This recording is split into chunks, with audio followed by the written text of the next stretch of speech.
Queridos irmãos, prezadas famílias, hoje, com a liturgia deste 19º domingo do tempo comum, a igreja dá abertura à Semana Nacional da Família. A missa de hoje é a missa de abertura. Vamos até no sábado próximo. Ao longo da semana teremos vários momentos de reflexão, com missas, terços, momento de espiritualidade, palestra, para nós rezarmos para as nossas famílias, lembrando sempre o lema, o tema, né? Para nós nos tornarmos aquilo que somos. Família, torna-te aquilo que és. Nós somos filhos de Deus, né? A nossa dignidade primeira é essa. E é bom recordar porque o mundo de hoje esqueceu, né? A impressão que tem é que nós somos de tudo menos de Deus. Por isso que é importante, torna-te aquilo que és. A família tem uma dignidade, assim como o ser humano, né? O pecado, ele causou uma ferida tão grande que as pessoas esqueceram quem elas são. Você e eu não somos apenas habitantes do mundo, homem e mulher, não, nós somos criaturas de Deus. E essa verdade o mundo esqueceu, as pessoas esqueceram. Por isso que a gente vê tanta briga, tanta confusão, né? Como se o outro fosse meu inimigo. Por quê? Porque eu não o vejo como filho e criatura de Deus. Se nem eu me vejo como filho de Deus, imagine o outro.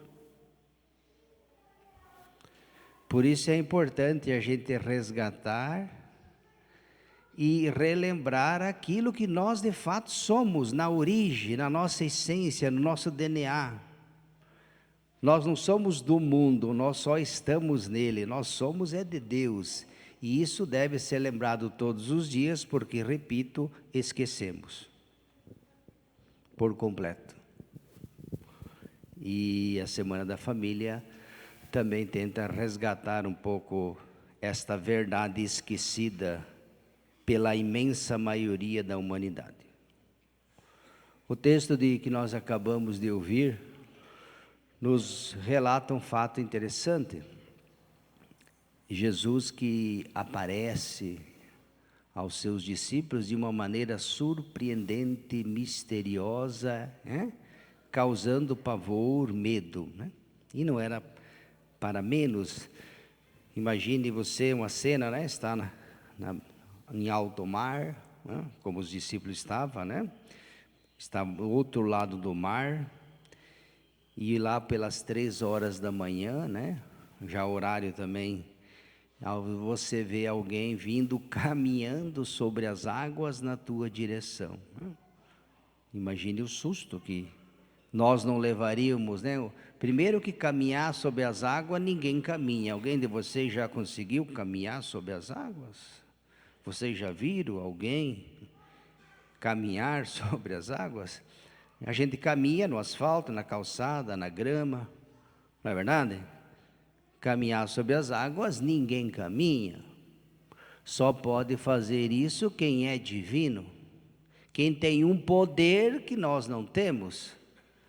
Então, quando eles veem aquela cena que alguém, eles não sabem quem é esse alguém,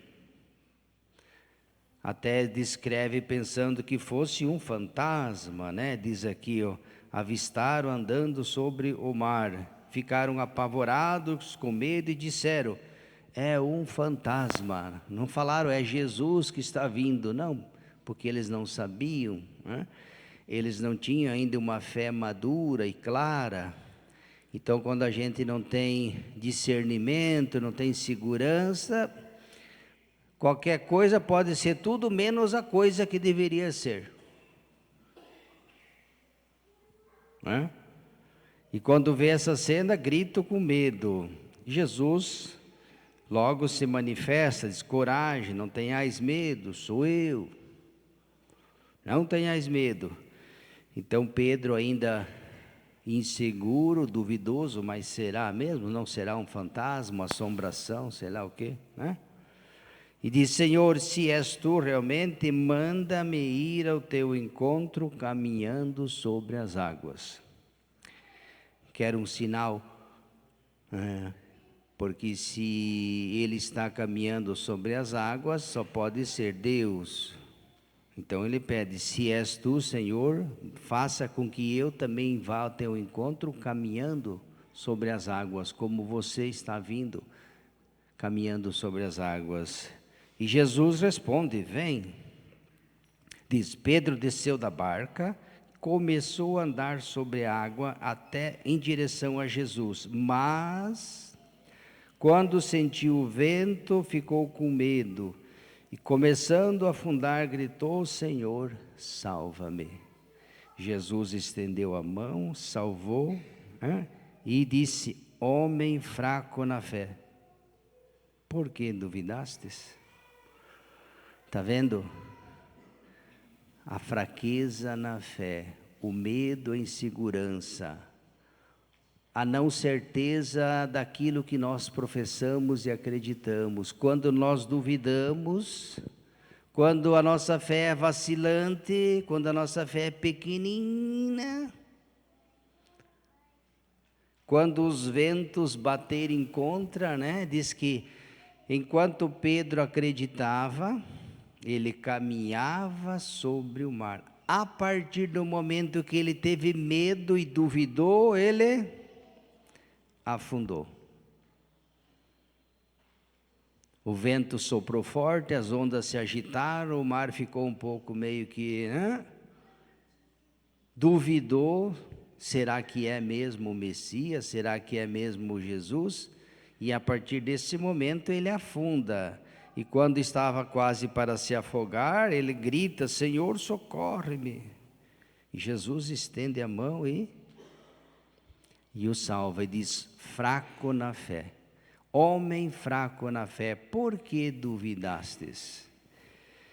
Essas experiências acontecem com cada um de nós. Quantas vezes que nós fracassamos na fé, quantas vezes que nós duvidamos de Deus e da sua presença, quantas vezes você, nós dissemos: será que Deus me ama?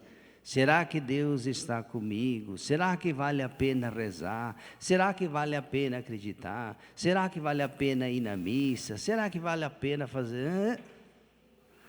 Tantas dúvidas. Foi o que aconteceu com Pedro. Ele duvidou e ele fracassou, ele afundou. E Jesus chama a atenção. Jesus primeiro socorre, mas depois corrige. Socorrer e corrigir. É como um pai: se ele quer educar um filho, ele tem que socorrer e corrigir. Porque se ele só socorrer e não corrigir, o filho vai continuar cometendo o erro. E vai entender que o socorro está socorrendo ele e a burrice que fez. Você precisa socorrer e corrigir.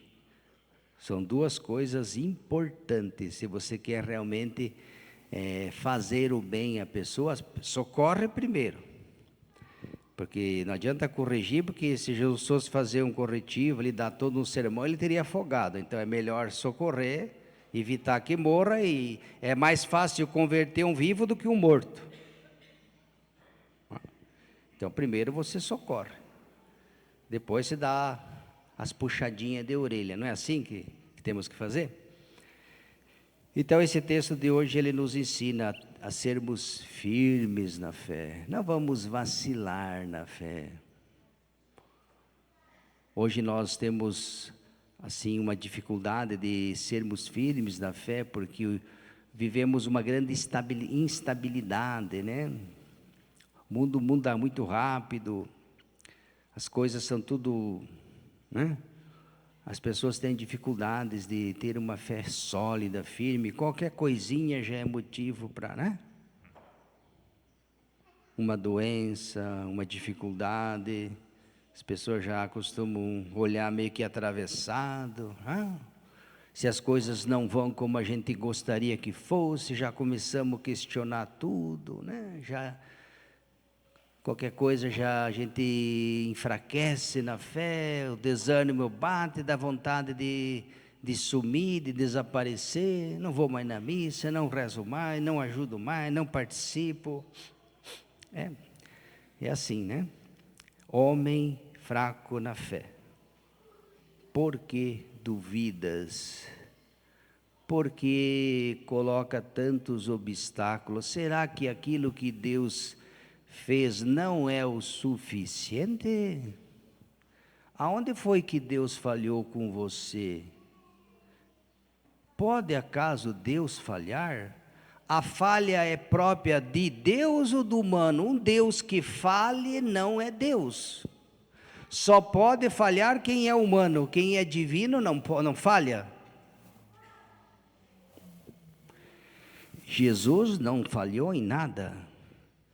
Jesus não errou em nada. Agora, você e eu, estamos toda hora errando e falhando. Somos nós que falhamos. Não foi ele que foi fraco na fé. Não, muito pelo contrário. Agora, nós não podemos falar a mesma coisa, porque com muita facilidade e frequência, nós estamos sempre deslizando na fé, né? Estamos sempre assim, que nem uma pista escorregadia, vai para cá, vai para lá. Homem fraco na fé. Então que o Senhor nos dê uma fé firme, sólida. O Senhor está conosco, caminha, inclusive nos momentos difíceis, quando parece que nada tem valor e sentido, Deus pode estar te provando ali também, na dor, no sofrimento, na dificuldade. É a tua fé que está sendo colocada em jogo, né? Está provando, né? Como diz que a fé é como o ferro, né? Que se prova no fogo. Para ver a qualidade do material, precisa submeter ele a uma pressão para ver se é bom, né? Esse dia eu estava vendo a reportagem como é que fabrica um pneu, né? Para o pneu ser bom, rodar com segurança, aguentar velocidade e peso, ele é submetido a altíssima temperatura. E só vai ser um pneu bom, de qualidade, próprio para venda, se ele suportar a pressão. Senão, nem pneu é. Está vendo? Tem que passar pelo teste. E o teste não é lá, que pneu bonito, que coisa mais linda, mas que maravilhoso. Deixe um pouco dele, coloque exija dele. Vamos ver se ele é bonito, maravilhoso, sensacional,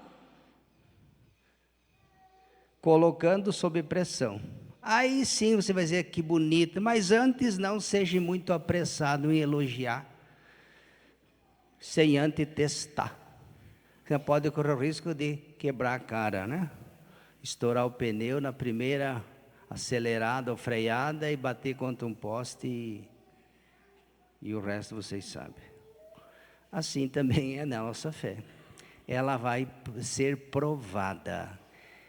E é nas dificuldades da vida que nós vamos ver a qualidade da nossa fé.